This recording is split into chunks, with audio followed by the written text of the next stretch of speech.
First question, why are you running for the 24th Congressional District seat?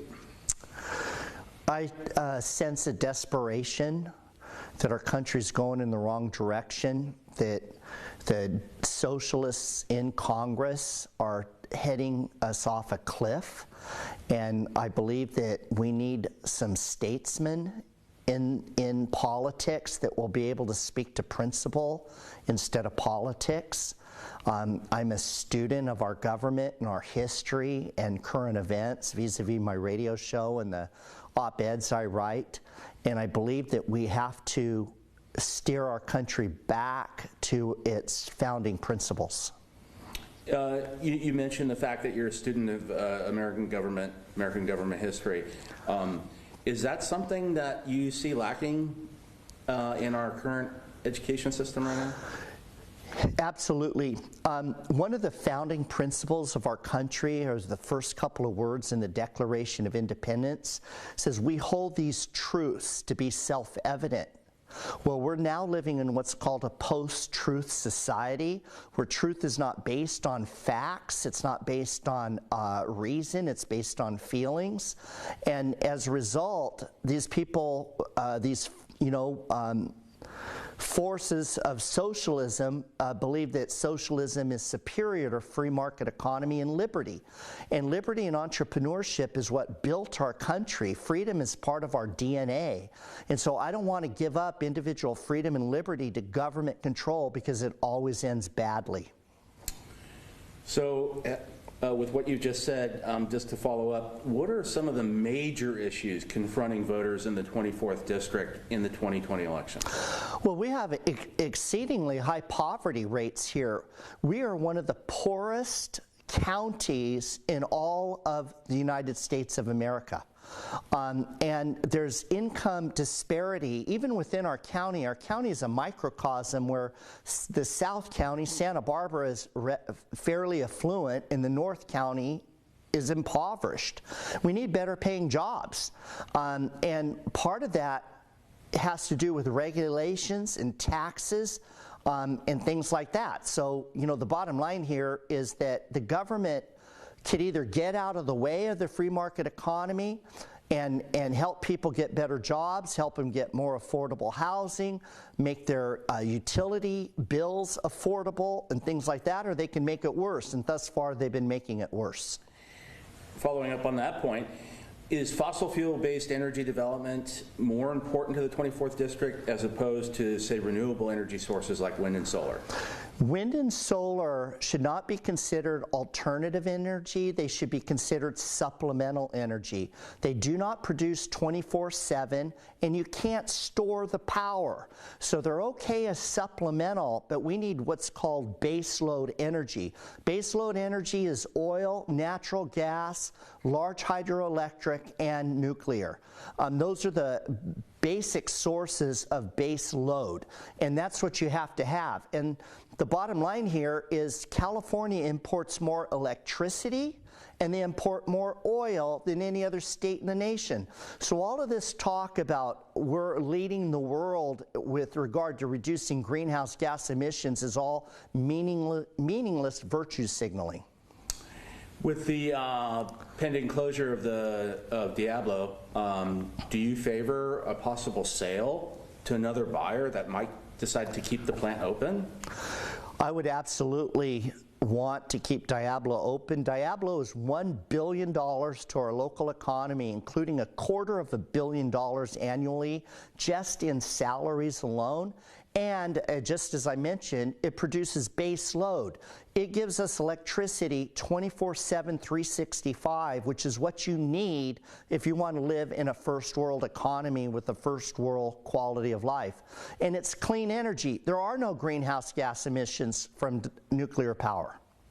Is climate change an imminent threat to our way of life? I don't believe the hysteria. When they first started talking about climate change, they talked about a period 75 to 100 years. Then they backed it off to 50 years. Then it was 30 years. Now it's 10 years. They just keep upping the crises level, so to speak. And in reality, the climate doesn't change that fast. You really typically and truly measure climate change by way of centuries and eons, not in the course of a decade. How and why is the agriculture industry important to the 24th District? Well, it's important to the world. California literally feeds the world. We are one of the only places in the entire United States where you can grow certain kinds of vegetables and fruits.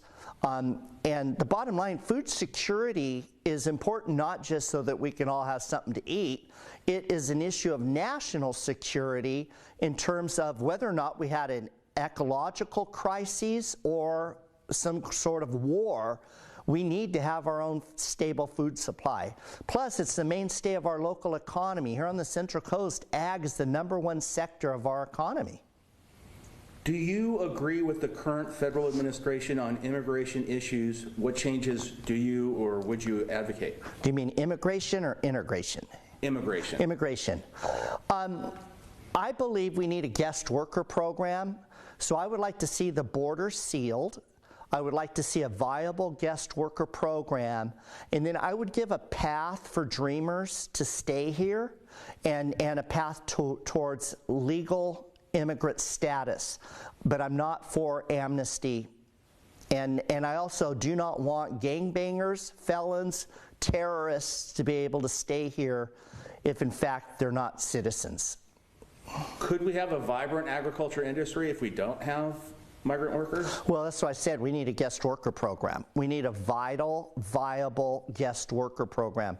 And it's not just ag. There's construction industry, hospitality industry, and in some degree, high-tech industry that needs a guest worker program. But that doesn't mean it's a path to citizenship. It's not, I don't believe in automatically granting citizenship to anybody that works here or comes here. What are your solutions, ideas to deal with this growing homelessness issue that we're dealing with here on the Central Coast and particularly in the 24th District? You have to divide the homeless into 3 groups of people because one solution doesn't fit all. There's a number of people out there that are homeless through absolutely no fault of their own, like, they got cancer and lost their job and lost their house. Those people just need a little bit of help, and they're going to be fine. They're going to reintegrate into society, and they're going to be fine. Then there's another group of people who are living the homeless lifestyle by choice. And so, for instance, in Lompoc, in the riverbed, there were people living there for 15 to 20 years. They dug houses into the riverbed and put up fences, a doorbell, and a gate powered by solar power. They chose to live there. There was 2 construction guys that had a permanent hut there. They were working full time. So there's some people that choose to live that way. There's some people that did nothing to precipitate their situation. The hardest group is the one in the middle. And they are upwards of 90% of them are either drug addicts, alcoholics, and or mentally ill. Those people need to be guided into a meaningful rehabilitation program. Throwing money at them, throwing a house at them does not change their underlying circumstances. As one of my guests said on the radio show, they didn't run out of money, they ran out of family and friends. They burned the family and friends through this cycle of dysfunctionality in their lives, and that's why they're out on the streets. And right now, all we're doing is throwing money at them, and nothing's changing.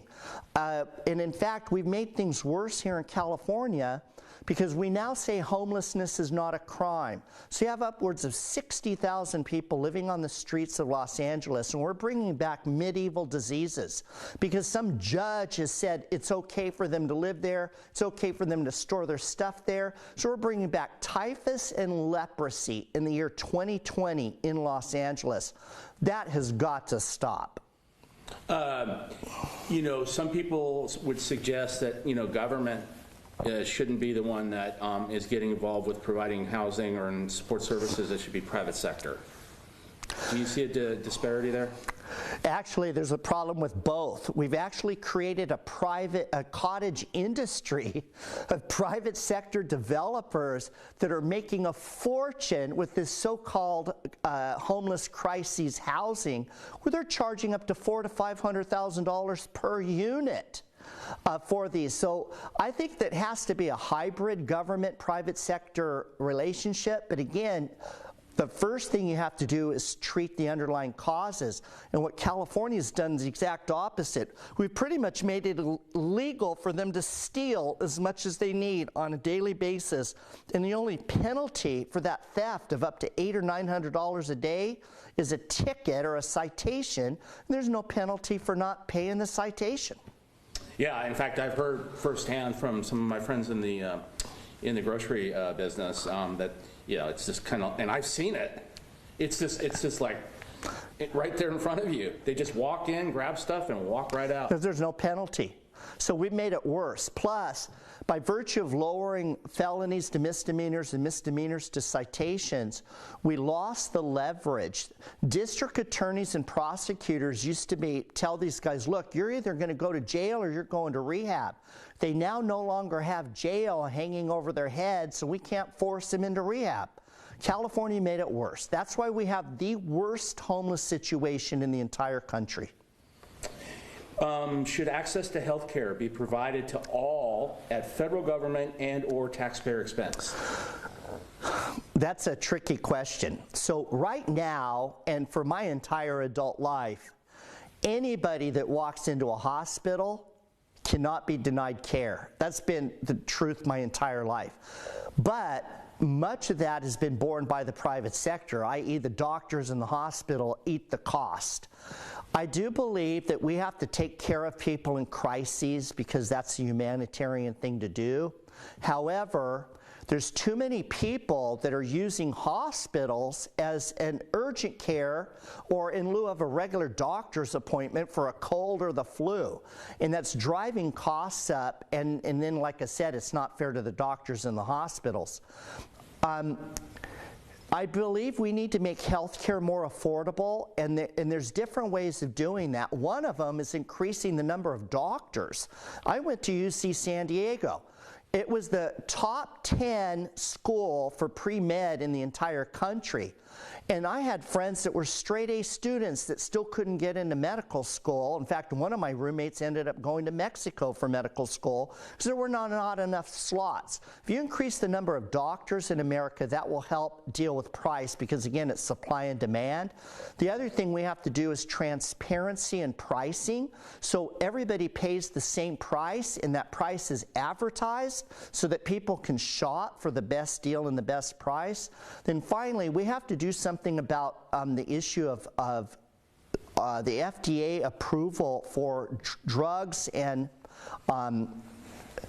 surgical, or not surgical, but